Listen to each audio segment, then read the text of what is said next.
Sajadahku di apa? Sajadahku di apa?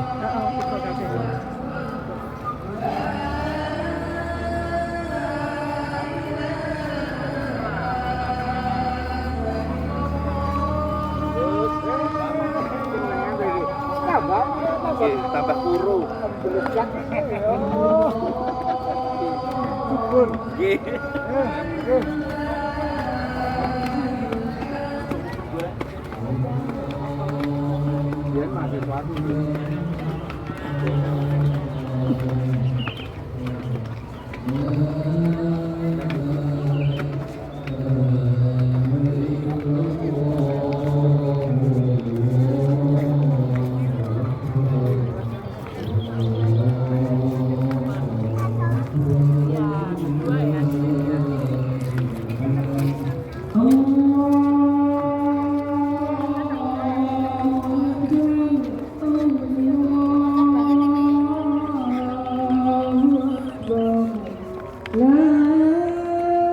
Ya Allah, Pak Narto, dulur kembarku iki. Oh, sehat.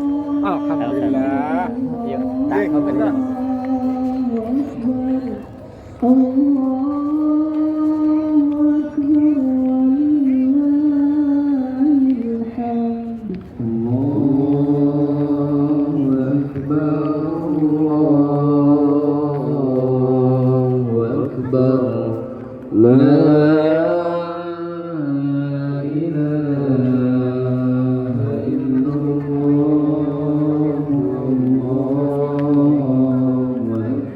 Dinaikno mimbar. Mimbarnya dinaikno.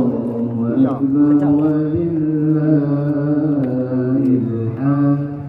Allahu Akbar, Allahu Akbar, la ilaha illallah, Allahu Akbar, Allahu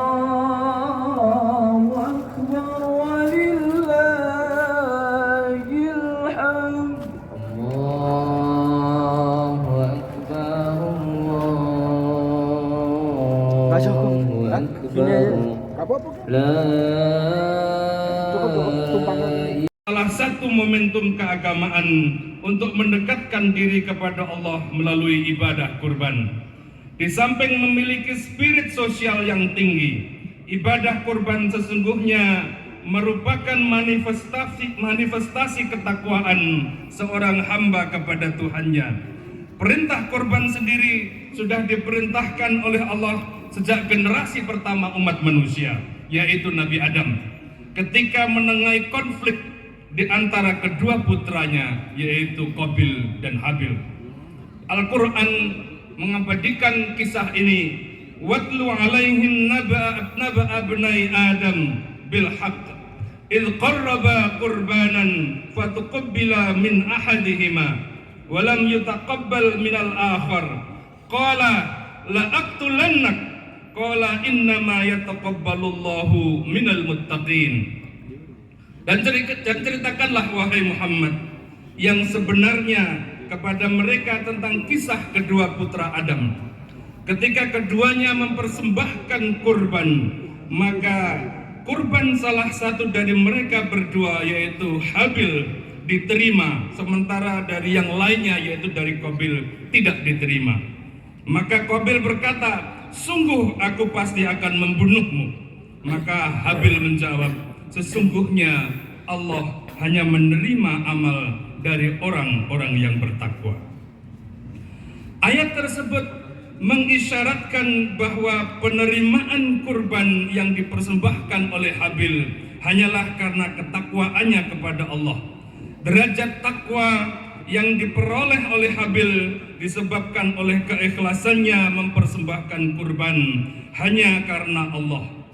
Hal ini merupakan salah satu etika penghambaan yang paling hakiki, bahwa upaya mendekatkan diri kepada Allah harus dilakukan secara ikhlas tanpa tendensi kepentingan. Sementara itu, kurban yang dipersembahkan oleh Qabil hanya dijadikan sebagai instrumen kepentingan untuk mewujudkan nafsunya, memperebutkan sesuatu yang bukan haknya, dan justru bertentangan dengan aturan yang ditetapkan oleh Allah untuk anak-anak Adam, sehingga Allah tidak menerima kurbannya. Pesan takwa ini bergema kembali melalui kisah Ibrahim dan Ismail.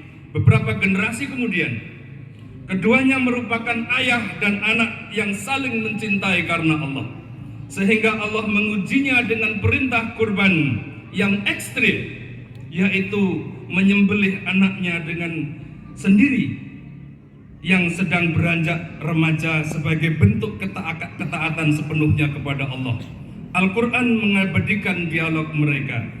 Falamma balagha ma'ahu sa'ya qala ya bunayya inni ara fil manam anni adbahuka fandur ma tara. Qala ya abati if'al ma tu'mar satajiduni insyaallahu minas sabirin. Maka ketika anak itu sampai pada umur sanggup berusaha bersamanya, maka Ibrahim berkata, wahai anakku, sesungguhnya aku bermimpi bahwa aku menyembelihmu. Maka bagaimana pendapatmu, wahai Ismail? Maka Ismail menjawab, wahai ayahku, lakukanlah apa yang diperintahkan Allah kepadamu. Insya Allah engkau akan mendapatiku termasuk orang-orang yang sabar. Ayat tersebut mengisyaratkan keikhlasan dan kesabaran Ibrahim dan Ismail menerima perintah Allah tanpa syarat. Lagi-lagi hal ini merupakan etika penghambaan dan merupakan salah satu karakter utama ketakwaan kepada Allah. Sementara Allah sendiri memberikan pesan tersirat bahwa Allah sangat mencintai hamba-hambanya dengan tetap menyelamatkan Ismail dari penyembelihan itu dan menggantinya dengan hewan kurban. Peristiwa ini memberikan isyarat yang kuat dan kritik yang sangat tajam terhadap tradisi kaum pagan pada saat itu yang terbiasa mengorbankan manusia sebagai tumbal untuk dewa-dewa mereka. Fir'aun di zaman Mesir itu jauh setelah peristiwa Ibrahim. Tetapi di era Ibrahim sudah muncul banyak berhala-berhala yang merupakan warisan dari kaum-kaum sebelumnya. Dan mereka terbiasa untuk menimbalkan manusia sebagai tumbal kepada dewa-dewa mereka. Dengan demikian, peristiwa kurban Ibrahim ini menjadi simbol kemuliaan manusia sebagai hamba yang dipilih sebagai khalifah di muka bumi. Puluhan generasi pasca Ibrahim, Allah kembali menggemakan syariat kurban melalui Nabi Muhammad, salah satu keturunan Ismail yang dijaga nasabnya oleh Allah. Perintah itu disampaikan secara tegas dalam Al-Quran. Inna a'tainakal kautsar fasalli lirabbika wanhar. Sungguh kami telah memberimu nikmat yang banyak, maka laksanakanlah sholat karena Tuhanmu dan berkurbanlah sebagai pendekatan diri kepada Tuhanmu. Perintah kurban dalam ayat ini dikaitkan langsung sebagai aktualisasi penghambaan manusia kepada Tuhannya melalui syukur nikmat. Hal ini juga merupakan salah satu manifestasi etika seorang hamba kepada Tuhannya, bahwa segala kenikmatan yang direguk di dunia ini merupakan rahmat dari Allah Subhanahu wa Ta'ala. Oleh karena itu, secara etis manusia seharusnya senantiasa bersyukur bahwa Allah telah memberinya hidup, memberinya dengan berbagai macam rezeki, merahmati dengan berbagai macam kurnia, dan juga memberi keluarga yang banyak. Dan masih banyak lagi kenikmatan-kenikmatan yang didapatkan oleh manusia di muka bumi ini. Allah mengingatkan, memberikan ilustrasi di dalam Al-Quran. Wa in ta'uddu ni'matallahi la tuhsuha innallaha laghafurur rahim. Dan jika kalian menghitung nikmat Allah, niscaya kamu tidak akan mampu menghitungnya. Sungguh Allah benar-benar Maha Pengampun dan Maha Penyayang. Dimensi syukur nikmat sangat erat kaitannya dengan praksis sosial, bahwa orang-orang yang berkelimpahan nikmat Allah seharusnya menjadi epicentrum kebaikan untuk meresonansikan nikmat Allah itu menjadi gelombang yang lebih luas. Al-Quran memberikan satu ilustrasi, wa amma bi ni'mati rabbika fahaddits, dan terhadap nikmat Tuhanmu hendaklah engkau sebarluaskan. Dalam praksis kontemporer saat ini, sebagian umat Islam mengalami lompatan ekonomi yang berkelimpahan, sementara sebagian lain masih berkubang dengan kepahitan hidup yang marginal. Oleh karena itu, aktualisasi syukur nikmat menemukan relevansinya dengan nilai-nilai kurban, di mana mereka yang berkelimpahan nikmat ekonomi meresonansikan nikmat itu melalui kurban. Hal ini sangat sekali lagi menunjukkan bahwa ibadah kurban bukan merupakan ritual penumbalan, melainkan aktualisasi dari syukur nikmat sebagai wasilah untuk mendekatkan diri kepada Allah. La yanalallahu luhumuha wala dima'uha walakin yanaluhu taqwa minkum kadzalika sakhkharaha lakum litukabbirullaha ala ma hadakum wa basyiril muhsinin. Daging hewan kurban dan darahnya itu sekali-sekali tidak akan sampai kepada Allah, tetapi yang sampai kepada Allah hanyalah ketakwaanmu. Demikianlah dia menunjukkan dia menundukkannya untukmu agar kamu mengagungkan Allah atas petunjuk yang dia berikan kepadamu, dan sampaikanlah kabar gembira kepada orang-orang yang berbuat baik. Lagi-lagi pesan kurban yang disyariatkan untuk umat Nabi Muhammad sallallahu alaihi wasallam menggemakan kembali wasiat untuk bertakwa kepada Allah.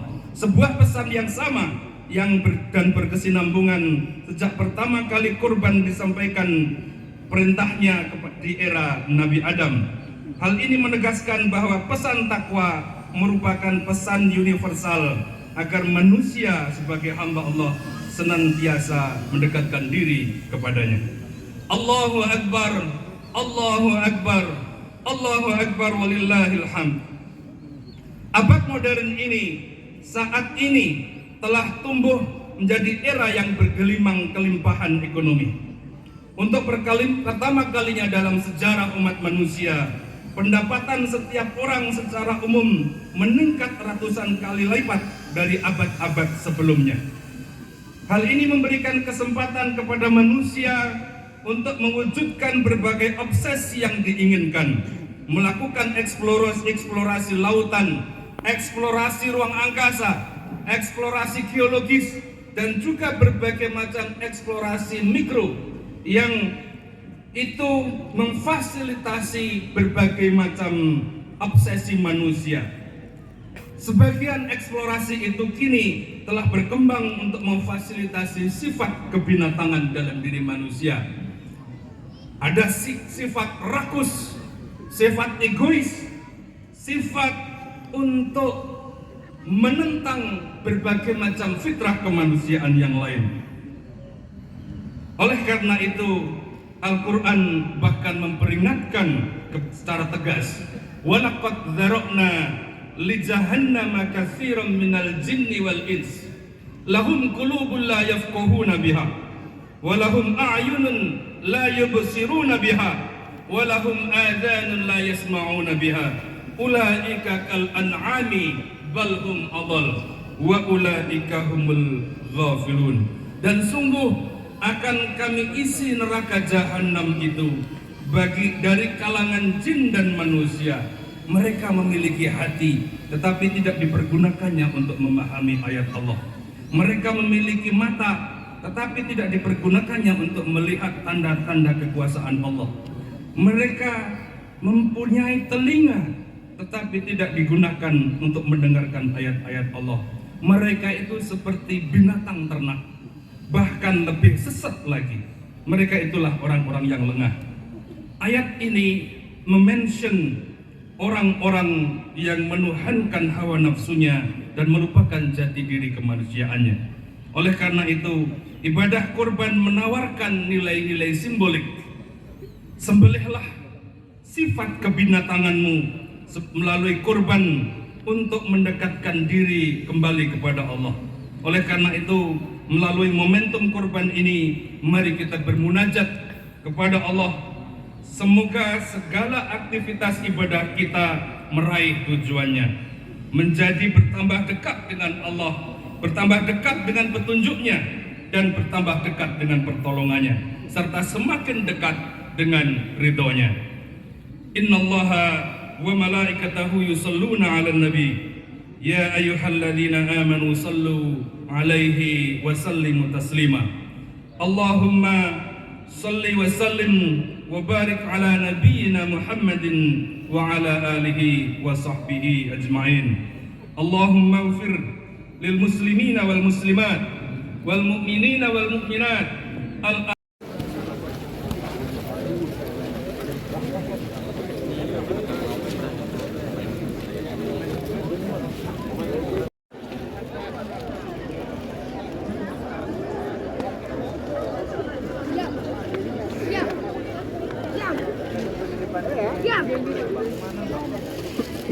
Pak Nas kan? Loh.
Alhamdulillah sampun Baca Qur'annya makan. halo. Oh ya bisa. Itu lagi ya. Muncul lagi. Nggih ndak usah. Nggih nyenggol-nyenggol ngaten 25. Posisinya enggak udah goncang. Ya, Baca aja enggak mau. Iya wong kayak ngono. Hakim ya udah hakim. Pak Hakim kadang-kadang ini Iya. pandangannya. Kan ini pengajian nang rumah sakit itu. Terus ketika ngomong tapi membaca doa zakat Bismillahirrahmanirrahim. Itu doanya apa itu? Oh, saya yakin gitu. Anu juga blank. Blank. Kadang-kadang hilang, Pak. Hilang. Iya. Kono. Makanya saya juga kadang-kadang Kan olahraga sampai aku berdiri oleh apa itu? Saya dengar terus keluar. Iya. 2 kali Pak saya pulang. Pak Samsul bisa lihat sih. Belum saya lihat. Anu itu istilahnya. Ya lumpuh, lumpuh ya. Saya Pak Ali sehat.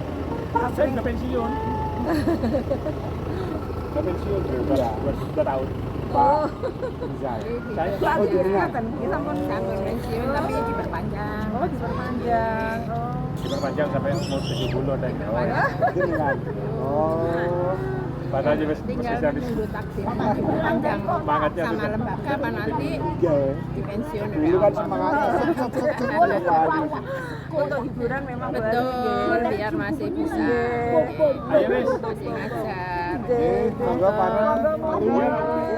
Ini putranya yang Kagil. yang di ITB. Enggak. Yang di UB sekarang kerja di Cirebon. Di lembaga pendidikan Yang di Korea. ITB, yang di ITB. Yang di ITB. Yang Di S2 ITB yang sekarang Rifki. nomor satu kan? Iya. Nomor ketiga di London. Tambah dok. Lanjut menika. Ini Ragil. Di UB. Sudah lulus. Lulus langsung kerja di Cirebon di lembaga pendidikan Korea. Nggih, daleman Gak apa-apa wes. apa jenenge hari raya Masih pulang cedek. ya. Dia Iya, Cirebon. di Jawa. Ini karena libur pulang. Itu kan semua punya nomor Iya. dua di Jambi. Saya tinggal berdua. Loh, sami. Berdua juga ada. Nggih. Kembali ke laptop. Lah nggih. Ini paling sehat paling. Ini Beksan. Weksan. Ya Pak Eksan balik saya empuk.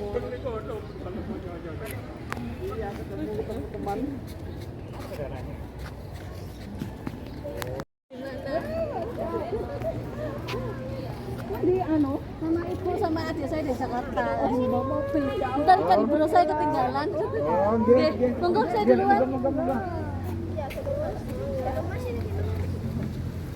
Itu budene